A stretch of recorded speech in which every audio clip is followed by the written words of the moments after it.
જય સ્વામિનારાયણ વિદ્યાર્થી મિત્રો, લાસ્ટ આપણે જે ડિસ્કશન કરતા હતા આગળ વધીએ ત્યાંથી લાસ્ટ આપણે ચર્ચા કરતા હતા સૂક્ષ્મ અંતરોનું માપન. સૂક્ષ્મ અંતરોના માપન માટે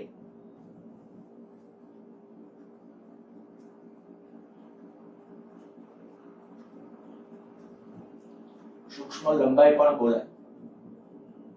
તો સૂક્ષ્મ અંતરો અથવા સૂક્ષ્મ લંબાઈઓનું માપન, જ્યારે આપણે લંબાઈનું માપન કરવું છે ત્યારે આ મુખ્ય બે મેથડ શીખી ગયા હતા. એક પ્રત્યક્ષ મેથડ, બીજી પરોક્ષ મેથડ. પરોક્ષ મેથડની અંદર પછી આપણે દ્રષ્ટિ સ્થાન ભેદની રીતની ચર્ચા કરી હતી. લાંબા અંતરોના માપન માટે જે પરિસ્થિતિ હોય એની ડિસ્કશન કરેલી હતી. અને ટૂંકા અંતરોના માપન, તો ટૂંકા અંતરોના માપન માટે આપણે સૌથી પહેલા કીધું હતું ઓપ્ટિકલ માઇક્રોસ્કોપ. સૂક્ષ્મ અંતરોની અંદર ઓપ્ટિકલ માઇક્રોસ્કોપ, એની વિભેદન શક્તિ ને એનું ડિસ્કશન કરેલું હતું. પછી electron microscope, STM scanning tunnelling microscope, અને ત્યાર પછીની હવે જે આપણી ડિસ્કશન હતી એક આણ્વિક સ્તરની રીત.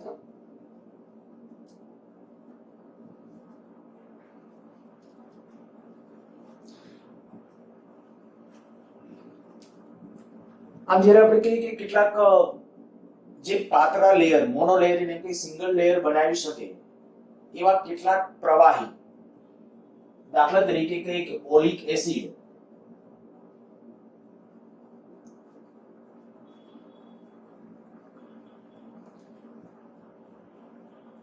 ઓલિક એસિડ માટે આણ્વિક સ્તરની રીત.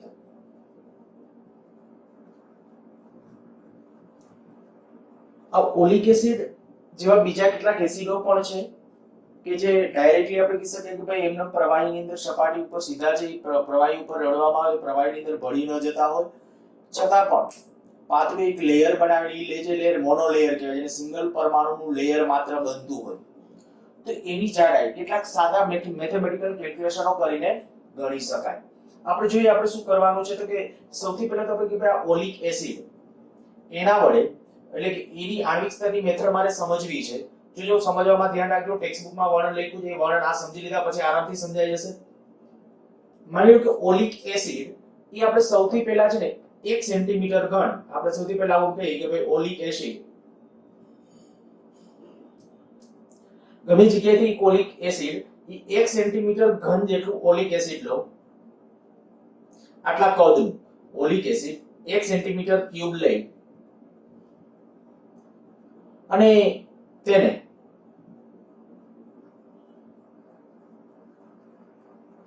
આલ્કોહોલ માં મિશ્રણ કરી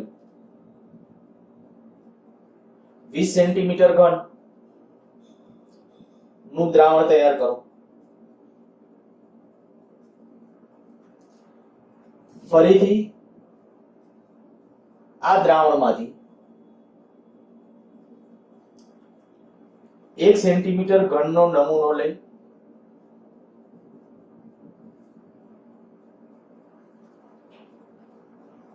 આલ્કોહોલ સાથે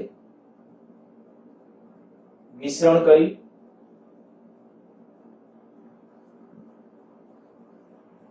20 સેન્ટીમીટર ક્યુબ નું દ્રાવણ તૈયાર કરો.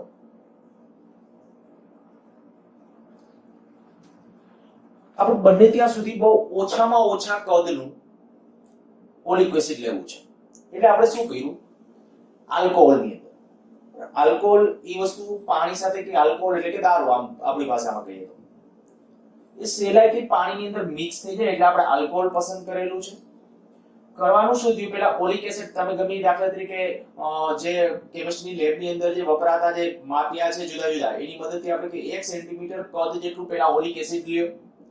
ઈ ઓલિક એસિડને કોઈ એક પાત્રમાં રાખી અને એની અંદર બહારથી છે એ આલ્કોહોલ અંદર ઉમેરો અને કેટલું દ્રાવણ તૈયાર કરી નાખવાનું, 20 સેન્ટીમીટર ઘન. તો હવે એ જે દ્રાવણ બન્યું હશે વિચાર કરો, એ 20 સેન્ટીમીટર ઘન દ્રાવણ, એમાં ઓલિક એસિડનું પ્રમાણ કેટલું હશે, 20મા ભાગનું કહી શકાય આવું, બરાબર? 20મો ભાગ એ ઓલિક એસિડ હશે.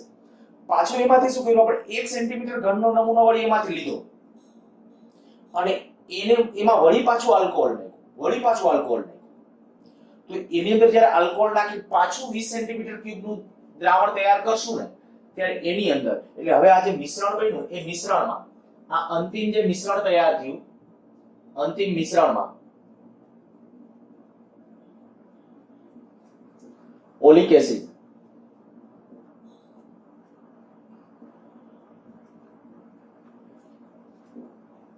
ની સાંદ્રતા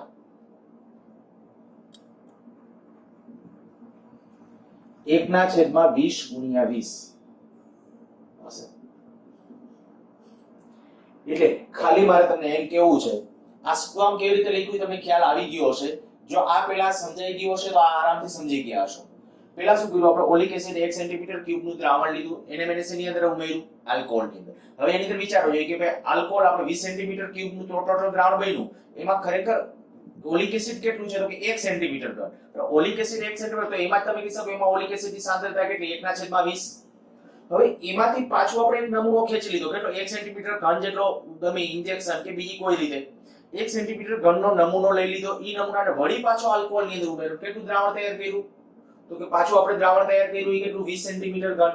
તો હવે એમાં કહું કે જે ફાઇનલ દ્રાવણ બન્યું એમાં ખરેખર ઓલિક એસિડની સાંદ્રતા કેટલી હશે તો ઓલિક એસિડની સાંદ્રતા અથવા એનું કે ઓલિક એસિડનું પ્રમાણ આટલું હશે 1/20 × 20. હવે શું કરવાનું તો કે આ જે દ્રાવણ તૈયાર થઈ ગયું જેની સાંદ્રતા અથવા તો પ્રમાણ આટલું છે 1/20 × 20 એનું એકાદ ટીપું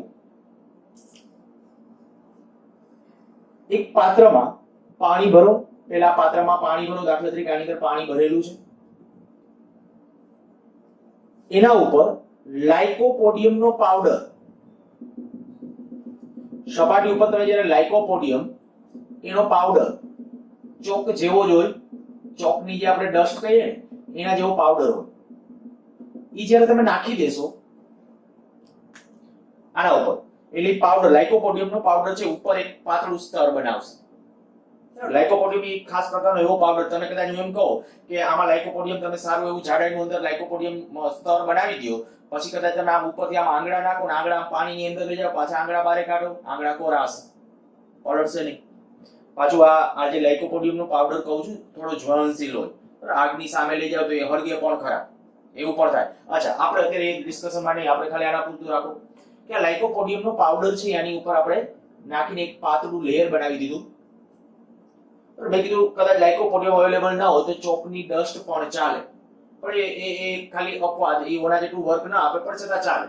તો આપણે અત્યારે કંઈક ચાલો લાઇકોપોડિયમનો પાવડર નાખી દીધો છે. હવે શું કરવાનું તો કે તમે નક્કી કરો એ મુજબ આ જે સાંદ્રતા વાળું આપણું જે દ્રાવણ છે આલ્કોહોલ અને ઓલિક એસિડ એના એકાદ 2 બૂંદ કે 3 બૂંદ તમને ઠીક લાગે માની લો હું n બૂંદ આના ઉપર નાખું.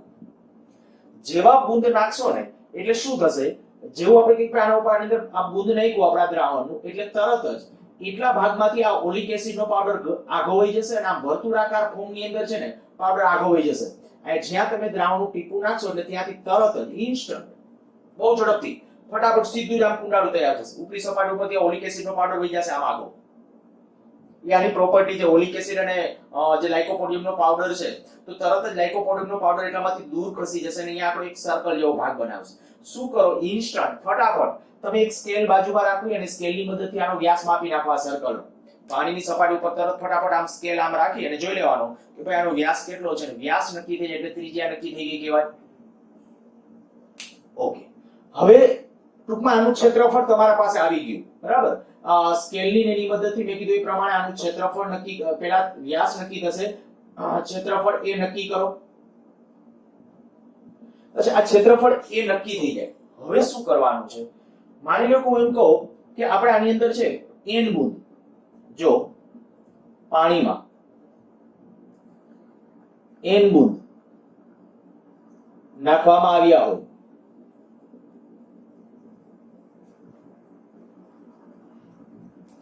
અને પ્રત્યેક બૂંદનું કદ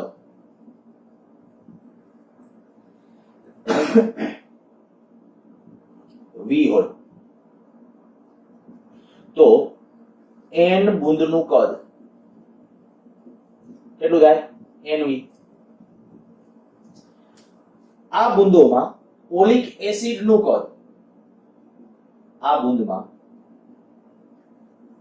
ઓલિક એસિડ નું કદ કેટલું આવશે NV ગુણ્યા 1/20 ખબર પડી જાવી જોઈએ આવું શું કામ કર્યું છે કારણ કે સાદું અમથું લોજિક છે n બુંદનું કદ એક બુંદનું કદ v હોય આપણે ટોટલ જે આઈ કે ભાઈ મેં અમુક કદ એનું આપણે તમે બ્યુરેટ પ્યુપેટ એ બધા જે કાચના ટૂંકા આપણે કે જે ડ્રોપર આને ડ્રોપર કહેવાય ચાલો આના માટે આપણે કે ડ્રોપ કરીએ એક બુંદ હવે ડ્રોપ કરશું એટલે એનું વોલ્યુમ તમને ખબર હતી કે એક બુંદનું વોલ્યુમ v છે એ અમે n બુંદ નાખ્યા તો nv વોલ્યુમ થશે પણ nv નાખ્યા છે મેં બુંદ ઈ બધા તો કે ના એમાંથી થવાનું શું મારે અહીંયા જે સ્તર બનાવશે ને કારણ કે એમાં જે આલ્કોહોલ હતું ભેગું એ આલ્કોહોલ તો પાણી હારે મિક્સ થઈ જશે આલ્કોહોલ પાણી હારે મિક્સ થઈ જશે માત્ર જે લેયર બનશે ને ઓલિક એસિડ નું બનશે તો કે ઓલિક એસિડ નું પ્રમાણ કેટલું એટલે પેલી આ બુંદમાં ઓલિક એસિડ નું અથવા આ બુંદમાં ઓલિક એસિડ નું કદ કેટલું n બુંદ જે આપણે ઉમેર્યા એમાંથી ઓલિક એસિડ નું કદ કેટલું તો nv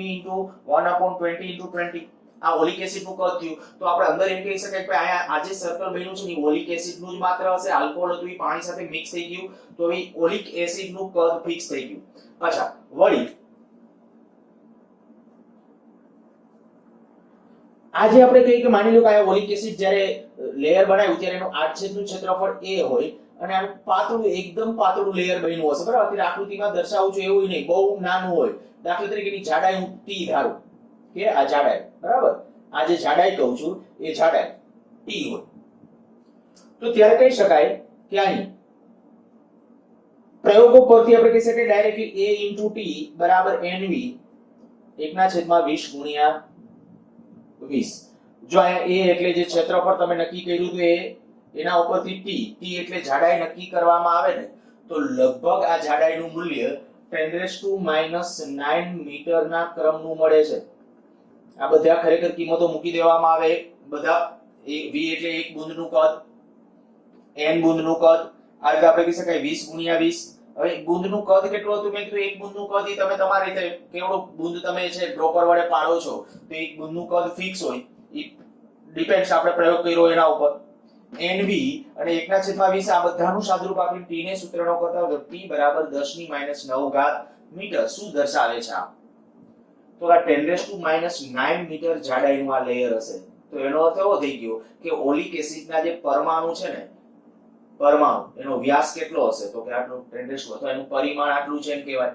કારણ કે ઓલિક એસિડ એક પરમાણુ લેયર બનાવેલું હશે તો ખ્યાલ આવી ગયો એક પરમાણુ લેયર બનાવેલું હશે તો એની જાડાઈ હશે 10⁻⁹ મીટર આમ બહુ સિમ્પલ છે મેં શું કામ કર્યું છે તમને ખ્યાલ આવી ગયો હશે કે આ પહેલા આપણે કહી શકીએ કે ભાઈ ઓલિક એસિડના દ્રાવણ આપણે જે અંદર એડ કર્યું પાણીની અંદર બરાબર એનું કદ અને ઈ કદ કેના બરાબર સરખાવ્યું તો કે આયા જે સર્કલ બન્યું ઈ ઓલિક એસિડ છે તો એનું ક્ષેત્રફળ ગુણ્યા જાડાઈ કરો એટલે કદ થાય તો ક્ષેત્રફળ ગુણ્યા જાડાઈ એટલે કદ એના ઉપરથી આપણે જાડાઈનું મૂલ્ય નક્કી કરી લીધું છે તો આ થઈ ગઈ આપણા માટે આણ્વિક સ્તરની મેથડ સૂક્ષ્મ અંતરોના માપન માટેની આ મારી દ્રષ્ટિએ એમ કેવું તો કહી શકાય કે ભાઈ આ મેથડ એક્યુરેટ ન ગણાય કારણ કે આ ખરેખર લાઇકોપોડિયમના પાવડર ઉપર જ્યારે તમે ઓલિક એસિડ દ્રાવણ નાખશો ત્યારે એવું બની શકે કે જો એ દ્રાવણનો અમુક અંશ છે લાઇકોપોડિયમના પાવડર ઉપર બીજી બાજુ ઉડશે તો એ બાજુ છે અહીંયા કંઈક પરિસ્થિતિ ક્રિએટ થશે અને આપણું જે માપન છે ઈ ઇનએક્યુરેટ હશે ટૂંકમાં એક્ઝેક્ટલી ન હોય પણ છતાં આપણે ટેક્સ્ટબુકમાં આપ્યું છે અને કદાચ ક્વેશ્ચનના સંદર્ભમાં પૂછે અને તમારા માટે નોલેજ ખાતર હોવું જોઈએ કે આણ્વિક સ્તરની મેથડ શું છે તો એ આણ્વિક સ્તરની મેથડ આપણી આ અચ્છા લંબાઈના માપન માટે આપણે કહી શકાય સૂક્ષ્મ મોટા અંતરો એ બધા માપનની આપણે વાત કરી તો લંબાઈના માપનનો વિસ્તાર આ સ્ક્રીન પોઝ કરીને ન લખો તો લખજો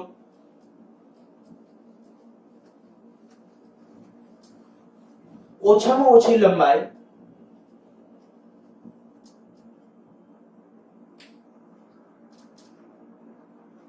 લંબાઈનો વિસ્તાર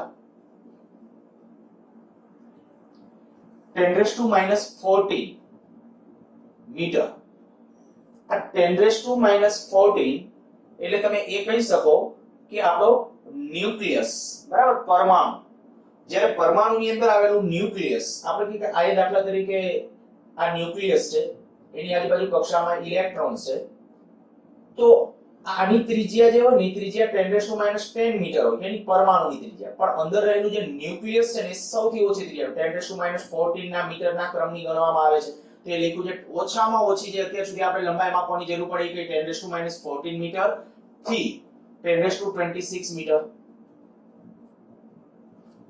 10⁻26 મીટર, પણ આટલા મીટરનું ડિસ્ટન્સ એ વધુમાં વધુ જે આંતર ગેલેક્સીઓ, ગેલેક્સીથી ગેલેક્સી વચ્ચેના જે અંતરો કે એ બધું જે છે એ બધા આ ક્રમનું હોય. આંતર ગેલેક્સી અંતરો જે કહું છું એ. તો લંબાઈનો વિસ્તાર તમને કદાચ પૂછી શકે, આયા મીટરમાં છે, આને કિલોમીટરમાં ટ્રાન્સફર કરતા આવડવો જોઈએ, સેન્ટીમીટરમાં ટ્રાન્સફર કરતા આવડવો જોઈએ કે બીજી કોઈ એકમ પદ્ધતિના એકમોની અંદર પણ તમને ખાલી જગ્યામાં કેમાં પૂછી શકે. હું તમને કહું લંબાઈનો વિસ્તાર ખાલી જગ્યા સેન્ટીમીટર થી ખાલી જગ્યા સેન્ટીમીટર છે, અથવા લંબાઈનું પરિમાણ માપનના વિસ્તારનું લોઅર રેન્જ કઈ છે, તો લોઅર રેન્જ આ, અપર રેન્જ કઈ તો આ, ઉપરની રેન્જ આ છે. તો એમસીક્યુ માટે છે એ આ પરિસ્થિતિ છે એ ધ્યાન રાખજો. અચ્છા, મોટા લંબાઈના માપનો માટેના કેટલાક એકમો પ્રચલિત છે અને જેની અંદર કહું મોટા અંતરોના માપન માટે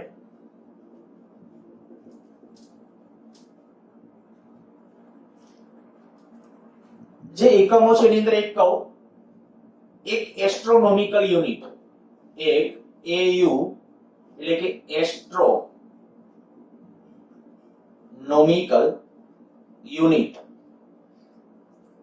આ એસ્ટ્રોનોમિકલ યુનિટ શું છે તો કે સૂર્ય અને પૃથ્વી વચ્ચેનું જે સરેરાશ અંતર છે તે છે.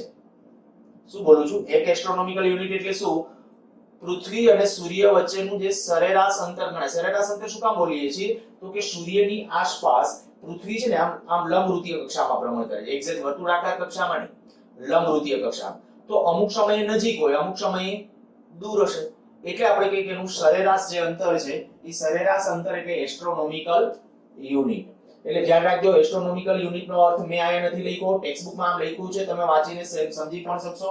તો એક એસ્ટ્રોનોમિકલ યુનિટ એટલે શું તો કે સૂર્ય અને પૃથ્વી વચ્ચેનું અંતર. અને એક એસ્ટ્રોનોમિકલ યુનિટ એટલે કેટલું થાય તો કે 1.496 × 1011 મીટર.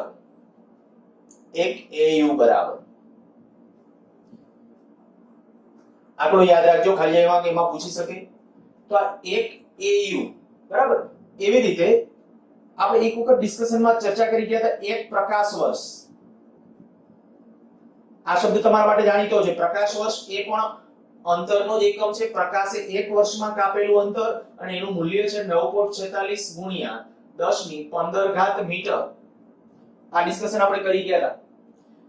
પ્રકાશ વર્ષ, પ્રકાશ એ એક વર્ષમાં કાપેલું અંતર. જો પ્રકાશને એક વર્ષ સુધીનું ગતિ કરાવવામાં આવે તો પ્રકાશ એક વર્ષમાં આટલું ડિસ્ટન્સ, કારણ કે એક સેકન્ડમાં કેટલું કાપે, એક સેકન્ડમાં આટલું 3 × 10⁸ મીટર. આટલું ડિસ્ટન્સ એક સેકન્ડમાં કાપે તો આપણે કહી શકાય કે ભાઈ એક વર્ષમાં કેટલું અંતર કાપે એને એક પ્રકાશ વર્ષ કહેવાય. લાઇટ યર બરાબર, LY તરીકે પણ ઓળખવામાં આવે છે, લાઇટ યર અથવા તો પ્રકાશ વર્ષ. તો આ વાત થઈ પ્રકાશ વર્ષ. પછી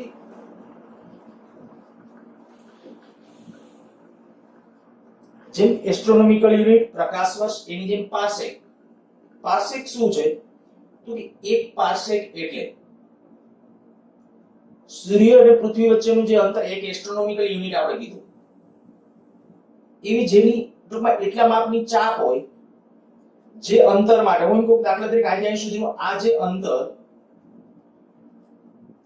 આ અંતર બરાબર, આને હું કહું છું D, આ અંતર કહું છું D. તો કે બે જ્યારે અવકાશીય પિંડ અથવા એક કોઈ દાખલા તરીકે માની લો કે અહીંયા આપણે કોઈ એક પૃથ્વી, આ પૃથ્વી છે અને પૃથ્વીની આજુબાજુ કોઈ એક ગ્રહ છે. આ ગ્રહ અહીંથી આમ પરિભ્રમણ કરતા કરતા આમ ગતિ કરીને કેટલું અંતર કાપે તો કે એક AU જેટલું ડિસ્ટન્સ કાપે. એક AU એસ્ટ્રોનોમિકલ યુનિટ આટલું અંતર કાપે, એક AU જેટલો. અને ત્યારે એ જે અંતર માટે કેટલો કોણ બનાવે કહું છું, કેટલો કોણ તો કે 1 સેકન્ડ આટલો કોણ બનાવે. એ અંતરને કહેવાય એક પાર્સેક. ખાલી તમે આકૃતિ ડ્રો કરજો, બીજું કઈ ગણતરી કે બહુ લાંબામાં ન પડો ચાલે. હા, ગણતરી કરવી તો શું, ચાપ બરાબર ત્રિજ્યા ગુણ્યા ખૂણો. તો ત્રિજ્યાનું મૂલ્ય તમારે નક્કી કરવું છે. ત્રિજ્યા બરાબર ચાપના છેદમાં ખૂણો. ચાપ કેટલી તો કે ચાપનું માપ 1 AU બરાબર, આ 1 AU એના છેદમાં ખૂણો કેટલો તો કે ખૂણો એટલે 1 કળા, 1/3600 કરી નાખું છું. આટલા અંશ થયો, આટલા અંશ. હવે 1 AU ની રિયલમાં કિંમત મૂકો. 1 AU એટલે આ 1.496 ગુણ્યા 10 ની 11 ઘાત અને આને અંશને રેડિયનમાં ફેરવી અને સાદુરૂપ આપશો ને એટલે 1 પાર્સેક વાળો જે અંક 1 પાર્સેક બરાબર કેટલું થાય તો 3.08 into 1016 મીટર.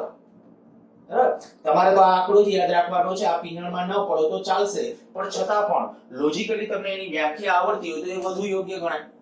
એટલે 1 પાર્સેક કેને કહેવાય? હવે તમારા મગજમાં એ ચિત્ર ક્લિયર હોવું જોઈએ. ભાઈ 1 પાર્સેક એટલે શું?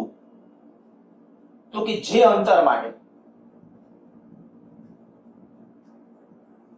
એક કણા જેટલો કોણ આંતરતા કપાયેલું ડિસ્ટન્સ કેટલું થતું હોય? 1 AU. તો આમ બોલો,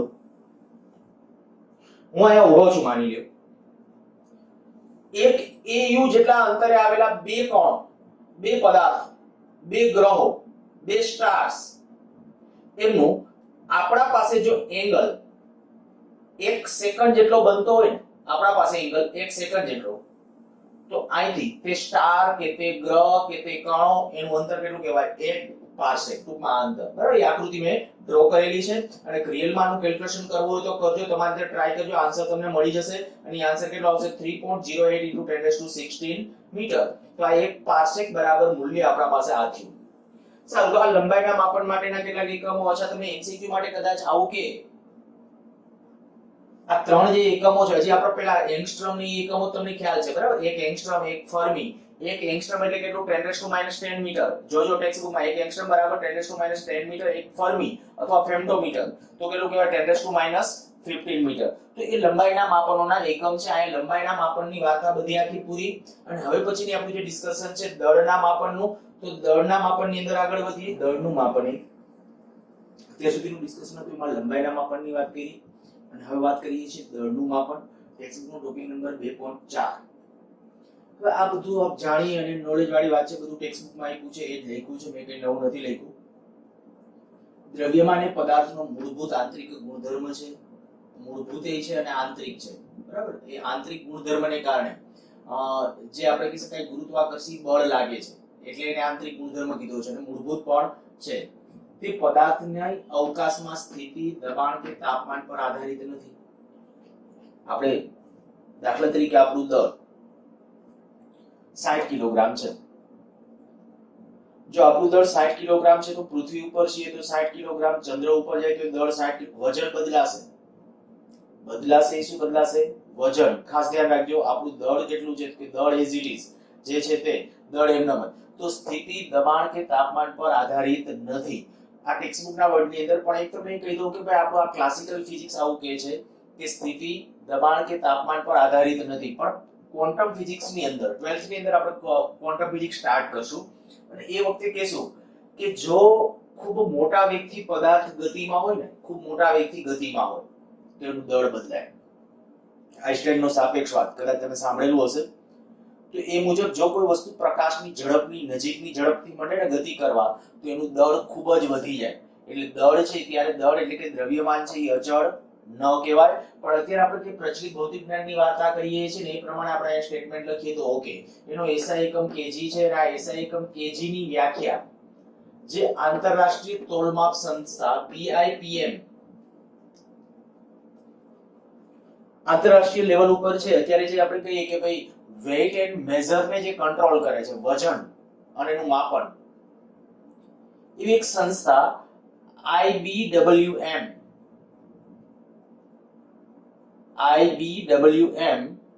international bureau of weight and measure. IBWM નામ યાદ રહી જવું છે. BMW એની જેમ BWM. IBWM international bureau of weight and measure. પણ આ સંસ્થા પેલા આ નામે BIPM બ્યુરો ઇન્ટરનેશનલ પોઈડ મેઝર, ડેશ પોઈડ મેઝર, ખરેખર વચ્ચે આખું ઉચ્ચારણ આવું છે, ડેશ પોઈડ મેઝર. તમારું ફૂલ ફોર્મ આનું કાંઈ યાદ રાખવાની કે એની કાંઈ જરૂર નથી. ટેક્સ્ટ બુકમાં આમ આપ્યું છે BIPM સંસ્થા એટલે શું? ગુજરાતીમાં આમ આંતરરાષ્ટ્રીય તોલમાપ સંસ્થા. તમે તમારી જાણકારી માટે છે આ ફૂલ ફોર્મ યાદ રાખજો, કારણ કે વારે ઘણી એમાં આ કદાચ આવશે એના કરતા આ વધારે રિપીટ થશે. આ નામ નથી આપ્યું, પણ આ નામ છે international bureau of weight and measure. International bureau of weight and measure, ઈ જે છે ઈ જ આ નામથી ઓળખાય છે, BIPM, બ્યુરો ઇન્ટરનેશનલ ડિસ્પોઇડ. પોઇડ એટલે વેઇટ, વજન, અને એમ મેઝર. તો એ સંસ્થા એમણે કેજી કિલોગ્રામ છે ને એની એક પ્રતિકૃતિ મોડેલ કે ભાઈ 1 કિલોગ્રામ દળ કોને કેવું, કારણ કે જેથી કરીને આપણે કહીએ કે નહીતર તો આપણે કહીએ કે પ્રદેશ બદલાય એટલે આમાં પણ બધા બદલાય. આપણા કેટલાક ઘરગથ્થુ એકમ હોય આપણને ખબર છે, ઘણી વખત આપણે ગામડાઓની અંદર કેવી રીતે ભાઈ પ્રચલિત આપણા એકમો અડધો શેર દૂધ આપો, પાસેર દૂધ આપો, તો એ જે બધા પ્રચલિત આપણા ઈ લોકલ લેંગ્વેજ ના, તમે અમેરિકા જઈને ભાઈ એમ કહો કે ભાઈ અડધો લીટર દૂધ આપો, ઓકે, પણ એમ કે પાસેર દૂધ આપો કે અડધો શેર દૂધ આપો, એ નથી સમજવાનું. કારણ કે કઈક આંતરરાષ્ટ્રીય હોવું જોઈએ, આંતરરાષ્ટ્રીય લેવલ ઉપર. એટલે એ જે છે આખા આંતરરાષ્ટ્રીય લેવલને જે સાંકળવાનું છે, વેઇટ માટેનું જે કામ કરે છે ને એ કોણ છે, તો કે આ સંસ્થા. બરાબર, એ આંતરરાષ્ટ્રીય લેવલ ઉપર બધી જગ્યાએ 1 કિલોગ્રામ તમે આયા માંગો તોય ભલે, અમેરિકામાં માંગો તોય ભલે, 1 ટન આયા કયો કે ત્યાં કયો, બધું. હા, મેટ્રિક ટન હોય તો મેટ્રિક ટન, ક્વિન્ટલ, એ બધા જુદા છે. ભારતમાં આ બધું માપન જે લેબોરેટરી અંદર જ્યાં સચવાયેલું છે એ સંસ્થા છે NPL, national physics laboratory. Delhi ખાતે આવેલી છે ભારતની અંદર, અને ત્યાં આ 1 કિલોગ્રામની પ્રતિકૃતિ અવેલેબલ છે. પ્રતિકૃતિ એટલે મોડેલ. 1 કિલોગ્રામ દળ આપણે ખબર છે, આપણે અત્યારે ગમે ક્યાંક દુકાનમાં કે એમાં જ્યારે માલ સામાનની ખરીદી કરવા માટે છે ત્યારે બેલેન્સ પલ્લા હશે તો એક પલ્લામાં 1 કિલોગ્રામ વેઇટ, ઈ પ્રમાણભૂત માપ કે ઈ પ્રમાણભૂત માપ આ નક્કી કરે છે કે એને પ્રમાણભૂત કરવું તો NPL, બરાબર, નેશનલ ફિઝિક્સ લેબોરેટરી. ત્યાં અત્યારે આપણે કહીએ તો સમયના માપનના, લંબાઈના માપનના, દળના માપનના બધા પરિમાણો છે ને આ NPL દિલ્હી ખાતે છે અત્યારે સચવાયેલા છે. સમયના માપન જેને આપણે કહીએ હમણાં સમયની વાત કરશું, એ પણ જ્યાં એટમિક ક્લોક કહેવાય છે, બરાબર, તો એ પણ ત્યાં જ છે. લેન્થ, લંબાઈના માપન માટે 1 મીટર ડિસ્ટન્સ કેને કહેવાય, 1 મીટર કેને કહેવાય, તો એનું જે પ્રતિકૃતિ કે મોડેલ છે, એ જે મોડેલ બનાવેલું છે એને ત્યાં આપણે કહી શકાય કે માણસોને નથી મળતી સુવિધા એવી રીતે ત્યાં આપણે કહી શકાય કે ફૂલ્લી કે ભાઈ ઓરડાનું ટેમ્પરેચર છે જે ન બદલાય એવી રીતે એક લેન્થ માપીને છે વ્યાખ્યાયિત કરેલું છે અને ત્યાં સાચવેલું છે. NPL, national physics laboratory, Delhi ખાતે. નામ ખાસ યાદ રાખજો, આ બધું ગોખવાનું છે એ ધ્યાન રાખજો. અચ્છા, પરમાણુ અણુના દળના માપન માટે યુનિફાઈડ એટોમિક માસ યુનિટ, કારણ કે આ કિલોગ્રામ નહીં તો બોકે વ્યવહારના એકમો માટે સમજ્યા, પણ હું તમને કહું ભાઈ પરમાણુનું વજન છે એ કેટલું હોય તો કે કિલોગ્રામના તો અમુક અંશનો અંશ છે એમ કેવો કહેવાય, ખૂબ નાનું થશે. તો કે એના માટે બીજો એકમ વ્યાખ્યાયિત કરવામાં આવેલો છે યુનિફાઈડ એટોમિક માસ યુનિટ. એને છે ટૂંકમાં AMU, ટૂંકમાં ઘણી વખત AMU, સંજ્ઞાનામ છે U, એટમિક માસ યુનિટ, એટમિક માસ યુનિટ અથવા એટોમિક માસ યુનિટ. યુનિફાઈડ આ બોલવામાં નથી આવતું, બરાબર, હું ખરેખર આ યુ શબ્દ પાછો ત્યાંથી પકડેલો છે, પણ આપણે જેમ કીધું કે એટોમિક માસ યુનિટ ઈ છે એનો એકમ છે. હવે એક AMU એટલે કેટલું, તો એક AMU એટલે અણઉત્તેજિત કાર્બન C12 ના પરમાણુનો દળ એનો 12મો ભાગ, એના ભાગ્યા 12. મેં મેથેમેટિકલ લખ્યું છે. અણઉત્તેજિત કારણ કે કાર્બન છે એના સમસ્થાનિકો હોય, કદાચ કેમિસ્ટ્રીમાં ભણી ગયા હશો, કાર્બન માટે સમસ્થાનિક C612, 613, 14 આવા એના સમસ્થાનિકો છે. એમાં સ્થાયી સ્ટેબલ ગણવું હોય ને તો C612 એટલે અણઉત્તેજિત કાર્બન C12 ના એક પરમાણુનું જે દળ થાય ને એનો 12મો ભાગ, એટલે એને કહેવાય એક AMU. તમને કદાચ હવે આ ખ્યાલ છે એક મોલમાં કેટલા પરમાણુ હોય ને એક મોલ એટલે શું, બરાબર, જો ભણી ગયા તો આ કેલ્ક્યુલેશન તમે જાતે કરી શકો, પણ કેમિસ્ટ્રીમાં ભણી આનો અર્થ એ થાય C612 અત્યારે હું આમ લખું આ C612 તો આનો અર્થ કે 12 ગ્રામ એટલે 1 મોલ. બરાબર 12 ગ્રામ આ જે ઉપરનો પરમાણુ ભાર હોય એ 1 મોલ કહેવાય તો આટલા ગ્રામ લઈ લેવાનું એટલે 12 ગ્રામ એટલે 1 મોલ હવે 1 મોલમાં કેટલા પરમાણુ હોય તો એવોગેડ્રો નંબર જેટલા તો માટે આમ કહી શકું 6.023 1023 આટલા પરમાણુનું દળ કેટલું છે 12 ગ્રામ તો એક પરમાણુનું દળ કેટલું એટલે આ બેનો ગુણાકાર એના છેદમાં થઈ જશે હવે જો અનુત્તેજિત C12 ના એક પરમાણુનું દળ કેટલું આવશે અહીંથી જે આવ્યું 12 ના છેદમાં 12 ના છેદમાં આ લખી અને અહીંયા પાછું 12 વડે ભાગશો એટલે 12 તો કેન્સલ થશે અને રહેશે આટલું 1 ના છેદમાં 6.023 1023 અને રિયલમાં આનું જ્યારે સાદુરૂપ આપશો ત્યારે આપણે 1 AMU એટલે 1.66 કે 67 ગુણ્યા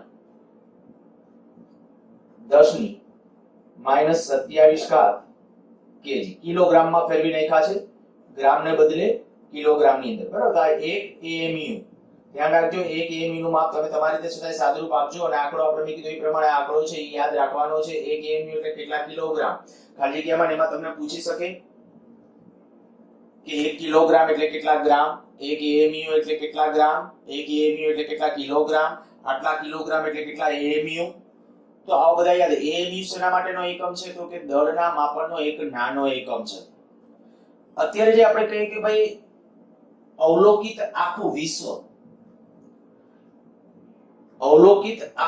બોલું છું એ વિશ્વ માટે દળ ઓછામાં ઓછું કેટલું તો કે ઇલેક્ટ્રોનનું દળ કેટલું ખાલી જાણકારી માટે ઇલેક્ટ્રોનનું દળ કેટલું બરાબર હું આગળના લખો તો આપણે કહી શકાય 9 કાયદેસર લખો તો 9.1 ગુણ્યા 10 ની -31 ઘાત કેજી એટલે એપ્રોક્સ તમારે કેવું તો 10 ની -30 ઘાત કેજી અને આખું અવલોકિત વિશ્વનું ટોટલ દળ વિશ્વનું કુલ દળ 10 ની 55 ઘાત કેજી આના ક્રમનું છે ઇલેક્ટ્રોન આનું દળ મેં કીધું આશરે 10 ની -30 ઘાત આનું દળ છે એ આશરે 10 ની અવલોકિત વિશ્વ એટલે બધું આંતર ગેલેક્સી બધી ગેલેક્સીઓ બધી ભેગી મળી ગઈ અને પરિણામે આખું અત્યારે જે અવલોકિત જેને આપણે અવલોકન કરી શક્યા છીએ એટલું હજી કદાચ હશે તો ખબર નહીં એટલે હું બોલું છું આમ અવલોકિત વિશ્વનું કુલ દળ એ કંઈક આટલું છે 10 ની 55 ઘાત કેજી તો તમને એમ કે ભાઈ દળનો વિસ્તાર ક્યાંથી ક્યાં સુધી જેમ લંબાઈનો વિસ્તાર આપણે યાદ રાખ્યો લંબાઈનો વિસ્તાર છે ને એ અપર અને લોઅર ઘાત જે છે પરમાણુ માટે આપણે કીધું ભાઈ 10⁻14 થી ચાલુ થાય બરાબર ત્યાંથી ચાલુ કરીને ક્યાં સુધી તો કે 10 ની 41 ઘાત ટોટલ તફાવત અહીંયા તમે જે જાશો તો એનાથી બમણા જેવો તફાવત થાય 10 ની 30 ઘાત થી 10 ની -30 ઘાત થી 10 ની 55 ઘાત આ બે વચ્ચેનો ડિફરન્સ લેશો ને તો આ બે વચ્ચેનો ડિફરન્સ કેટલો 55 અને 30 એટલે 85 એપ્રોક્સ 85 બરાબર અને ત્યાં અમે કીધું એવો તફાવત આવશે 10 ની 41 ઘાત જેટલો આવા તો આ જે નાના દળ અતિ નાના દળ આપણે આવા અતિ નાના દળોનું માપન કેવી રીતે તો એના માટે એક સાધન છે માસ સ્પેક્ટ્રોમીટર 12th ની અંદર છે જ્યારે આપણે ચોથું પાંચમું ચેપ્ટર ભણતા હશું ત્યારે એ વખતે છે એ ડિસ્કશન આપણે કરીશું કે ભાઈ માસ સ્પેક્ટ્રોમીટર શું છે એની અંદર કેવી રીતે ખરેખર કેવા એમાં દળ છે એ ત્રિજ્યાના સમચલનમાં હોય એનો સિદ્ધાંત હોય આખો આપણે માસ સ્પેક્ટ્રોમીટર તો 12th માં જ ભણવાનું પણ ત્યારે એનો સિદ્ધાંત સમજાવીશ ત્યારે આપણે એક હકીકત ત્યાં સમજવાની છે અને એના ઉપરથી આપણે ત્યાં સિદ્ધાંતનું ડિસ્કશન કરશું પણ આ એમ કે આવા નાના દળ માપવા માટેનું એક સાધન એ સાધનનું નામ શું કહું છું માસ સ્પેક્ટ્રોમીટર બરાબર માસ સ્પેક્ટ્રોમીટર સારું આ વાત થઈ ગઈ દળ માટેની અને એવી રીતે બહુ ફટાફટ ઝડપથી લઈ લઈએ સમયનું માપન ટોટલી આ સમયનું માપન માટે આપણે કઈ ભાઈ જૂનવાણી સમયથી જો શરૂ કરીએ તો એમ કહી શકાય કે ભાઈ આપણા દાદા દાદી કે બધા છે તો જ્યારે કઈ ઘડિયાળ કે કઈ નહોતી તો એ વખતે કેના આધારે તો કે ભાઈ જે તે કોઈ બિલ્ડિંગ હોય કે કોઈ ઝાડ છે કે અમુક ટાવર કે એવું કઈ પણ ચીમની આવું કઈ પણ બનાવેલું હતું રાજા રજવાડા હોય એના પડછાયાની લંબાઈ ઉપરથી સમયનું અનુમાન લગાવતા એ સૌથી આપણી દેશી ટેકનિક ધીમે ધીમે કઈ ભાઈ પ્રગતિ થતી ગઈ આપણી ઘડિયાળો આવતી ગઈ એમાં પછી ડિજિટલ ઘડિયાળો અને હવે અત્યારે જે કઈ એકદમ એક્યુરેટ એટલે જેને કહેવાય સીઝિયમ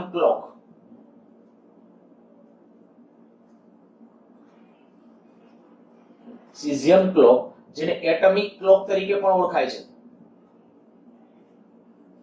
આ એટમિક ક્લોક અથવા સીઝિયમ ઘડિયાળ કે સીઝિયમ ક્લોક એની અંદર શું છે સીઝિયમ 133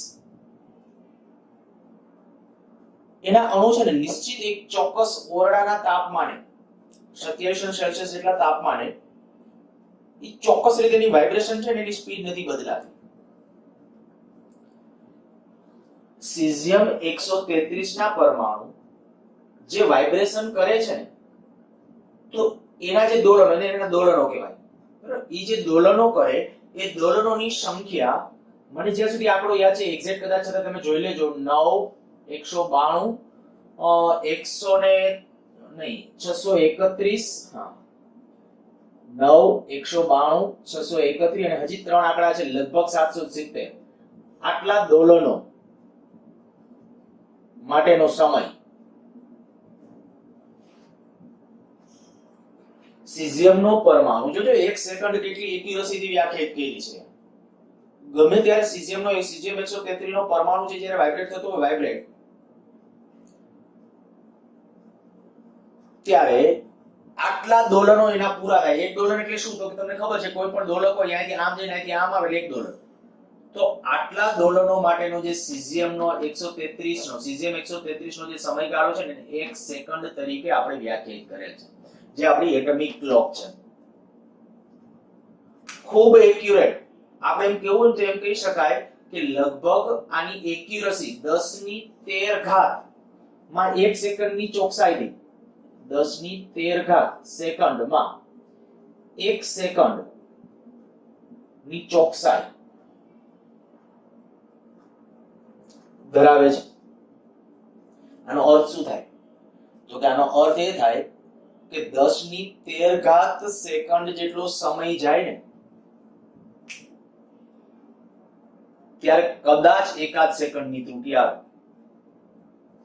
અને 10 ની 13 ઘાત સેકન્ડ એટલે આ નાની સુની વાત નથી હો. તમને એમ થાય 10 ની 13 ઘાત સેકન્ડ થતા શું વાર લાગે, પણ અત્યારે હું તમને એમ કહું તો કે સમય માટે આ લગભગ છે ને 10 ની 13 ઘાત આપણે જે પુરાતત્વવાદીઓ જે બધા કહે છે કે ભાઈ આપણા જે પિરામિડ્સ ને એ બધા આપણને જે મળી આવે છે પિરામિડ્સ કે એ બધા એનો સમયગાળો છે ને લગભગ આની નજીક છે 10 ની 13 ઘાત. અને હા એક બીજું તમને કીધું આપણે જે વિશ્વનું ઇમેજિનેશન કર્યું છે ને આપણે ખબર છે કે ભાઈ આપણો સૂર્ય એ પેલા એક કહી કે ભાઈ પ્રાથમિક સ્વરૂપે જ્યારે એની ઉદ્ભવ થયો અને ધીમે ધીમે અત્યારે મધ્યાહન કાળે છે અને અંતે નાશ પામશે એનો સમયગાળો એ આખું અવલોકિત વિશ્વ જ્યારે આપણે કે જ્યારે સુપરનોવા ધડાકા ત્યારે તમે સાંભળેલું હશે કે જ્યારે બિગ બેંગ થિયરી જેને ઓળખીએ છીએ સુપરનોવા ધડાકા થયા બધું જ્યારે આપણે કહીએ કે વિસ્ફોટ થયું અને હવે અત્યારે કહીએ કે ભાઈ મધ્યાહન કાળે છે અમુક સ્ટાર અત્યારે કહીએ કે ભાઈ એનો ઉદ્ભવ થાય છે. આ બધું થઈને જ્યારે નાશ પામી જશે બધું સંપૂર્ણ ત્યારે આપણે જે સમયનો અંદાજ મૂક્યો છે ને એ સમયનો અંદાજ લગભગ 10 ની 17 ઘાત સેકન્ડનો છે કે લગભગ 10 ની 17 ઘાત સેકન્ડ જેટલો સમય થશે ને ત્યારે લગભગ બધું વિશ્વ બધું નાશ પામી ગયું છે. તો હવે તમે આનો અંદાજ સમજી શકો કે આ એટમિક ક્લોક કેટલી એક્યુરેટ છે. બરાબર, 10 ની 13 ઘાત સેકન્ડમાં 1 સેકન્ડની ચોકસાઈ એટલે જેથી 10 ની 13 ઘાત સેકન્ડ થાય ને તેથી બની શકે 1 સેકન્ડની ત્રુટિ હોય. આપણા કાંડા ઘડિયાળમાં એમાં તમને ખબર છે કે સેલ ઉપર કે એના ઉપર ઓપરેટેડ હોય એટલે સેલ વીક પડે કે એવું કંઈ પણ હોય તો એ ધીમે ધીમે પછી કદાચ આપણે કે આગળ કે પાછળ કે એવી રીતે થતી હશે. પણ આ ઘડિયાળ ખૂબ જ એક્યુરેટ છે અને અત્યારના આપણા જે માપનો માટે કંઈક સ્ટાન્ડર્ડાઇઝ તરીકે આનો જ ઉપયોગ કરવામાં આવે છે. અચ્છા, સમયના માપનનો વિસ્તાર, જો સમયના માપનનો વિસ્તાર લખીએ તો 10⁻²4 સમયના માપનનો વિસ્તાર 10 ની -24 ઘાત સેકન્ડ થી 10 ની 17 ઘાત સેકન્ડ આટલો છે. આ જે મેં કીધું ને 10 ની -24 ઘાત સેકન્ડ ઈ કેનો સમયગાળો તો કે જે સુપર ફાસ્ટ રેડિયોએક્ટિવ મટીરીયલ કહે કે જે તાત્કાલિક અસ્તિત્વમાં કદાચ ઉદ્ભવ થયો તરત નાશ પામ્યો હશે એવા જે રેડિયોએક્ટિવ મટીરીયલ જેની રેડિયોએક્ટિવિટી તરત નાશ રેડિયો એક્ટિવ તત્વની એક્ટિવિટીનો અર્ધ જીવનકાળ છે ને ઇમ્પેક્ટ 10⁻24 સેકન્ડના ગાળા જેટલો અંદાજવામાં આવેલો છે અને આ મેં હમણાં કીધું એ પ્રમાણે આખું વિશ્વ જ્યાં સુધી ટકવાનું છે એનો જીવનકાળ એ લગભગ 10⁻17. અચ્છા, જો આમ એક થોડાક સંજોગો વસાતે તમે જોવા જાઓ તો સમયના માપનનો વિસ્તાર તો આનો નાનો તફાવત 10⁻41 જેટલો થશે. 10⁻41 જેટલો આ બે વચ્ચેનો ડિફરન્સ, બરાબર, 10⁻41 જેટલો. આ જ રીતે લંબાઈના માપનનો વિસ્તાર જે હતો ને એ આ જ ક્રમનો 10⁻41 હમણાં હું બોલ્યો, બરાબર, થોડી વાર પહેલા આપણે જ્યારે વાત કરતા ત્યારે. અને દળના માપનનો વિસ્તાર એ ક્યાંથી ક્યાં સુધી, તો મેં હમણાં કીધું હતું દળનો માપન કે આ 10⁻30 kg થી 10 આ લગભગ એમ કહી શકાય કે દળ અને સમય એ 10⁻41 ના ક્રમો છે ને 41 નું બમણું કરો તો 82, તો લગભગ દળ છે ને એનો વિસ્તાર કઈ બમણાની નજીક છે. આ બધું કદાચ સંજોગો વસાત છે કે કુદરતના હજી એની પાછળ કોઈ સંકેત છે ખબર નથી, પણ આખું આપણે કહીએ કે જે નાનામાં નાનું સમય લ્યો મોટો સમય લ્યો, નાનામાં નાની લંબાઈ લ્યો મોટામાં મોટી લંબાઈ લ્યો, નાનામાં નાનું દળ લ્યો મોટામાં મોટું દળ લ્યો અને એનો જો ડિફરન્સ કાઢો છો ને તો સમય માટે જે મેળો 10⁻41, લેન્થ માટે મેળો, લંબાઈ માટે મેળો 10⁻41 નો વિસ્તાર અને દળ માટે લગભગ એનાથી બમણો એટલે 82 થાય, પણ આ આપણે એપ્રોક્સ કેટલું થાય છે 85. તો 10⁻85 લગભગ આ કોઈ કુદરતી સંકેત છે કે બીજું કંઈ કે આવનારા દિવસોમાં કંઈક નવી શોધખોળ તરફ લઈ જાય છે એ અત્યારે આપણે કેવું મુશ્કેલ છે. એ કદાચ આવનારા દિવસોમાં કદાચ ખબર પડે કે આની પાછળ કુદરતની કોઈ માયા લપેટાયેલી હોય, બરાબર. પણ આજે આપણે કીધું કે ભાઈ આ સમયનું માપન ને આ બધું જ છેલ્લા બે લેક્ચરની અંદર આપણે જે ડિસ્કશન કરીએ છીએ આ બધું માહિતી સભર છે અને ખાસ આ બધી માહિતીઓ છે વાંચીને તમારે તમારા નોલેજ માટે વાંચવી જરૂરી છે, બરાબર. હું એક્ઝામ માટે, કારણ કે જનરલી નીટ કે જીના કે એના પેપર માટે હોય ને તો એ આવા વેવલા જેવા ક્વેશ્ચન મને નથી ખબર કે એકવાર અગાઉની એન્ટ્રન્સ વખતે કદાચ આજથી છેલ્લા 15-17 વર્ષની અંદર ક્યારે આવા ક્વેશ્ચન ન પૂછે કે ભાઈ સમયના માપનનો વિસ્તાર જણાવો. આપણા સ્ટેટ બોર્ડ લેવલની અંદર છે એ ઓકે, બરાબર, પણ લગભગ હું માનું છું ત્યાં સુધી આપણે કહી શકીએ આવી માહિતીઓ, એટલે આ માહિતી ખાલી આપણા નોલેજમાં વધારો કરનારી હોઈ શકે અને આપણે બને ત્યાં સુધી, કારણ કે હું યાદ નથી રાખી શકતો આવું બધી બાબતો, બરાબર. આ તો અત્યારે મેં વાંચેલું એટલે મને યાદ છે. હા, આ બધું સમજૂતી ગમે ત્યારે ઓલ ટાઈમ ગમે ત્યારે આ બધી કારણ કે આપણે એના ઉપરથી મેળવી શકાય છે. આ તમને યાદ રહેશે અને તમને મેળવતા આવડશે, જેમ મેં મેળવી દીધી એવી રીતે. પણ જેમ હમણાં મેં તમને આ બધું આ નામ આપ્યું કે આ વિસ્તારો આ વિસ્તાર એ જે આંકડાઓ ઓકે, પણ જે 10⁻24 નિમ્ન વિસ્તાર, આ પ્લસમાં આટલો વિસ્તાર, એવી રીતે આ બધી જે એક્સાઇડ આ જે હમણાં ડોલરોને આ સંખ્યા જે મેં કીધી એ બધી, તો આવી કેટલીક માહિતીઓ છે ને એ તમારે ખાલી તમારા નોલેજ ખાતર યાદ રાખવી હોય તો યાદ રાખી શકો છો. સારું, આ આખા ચેપ્ટરની લગભગ સંપૂર્ણ થિયરી પૂર્ણ થઈ જાય છે. હવે જે સ્વાધ્યાયના અમુક દાખલાઓ આપણે બાકી છે એ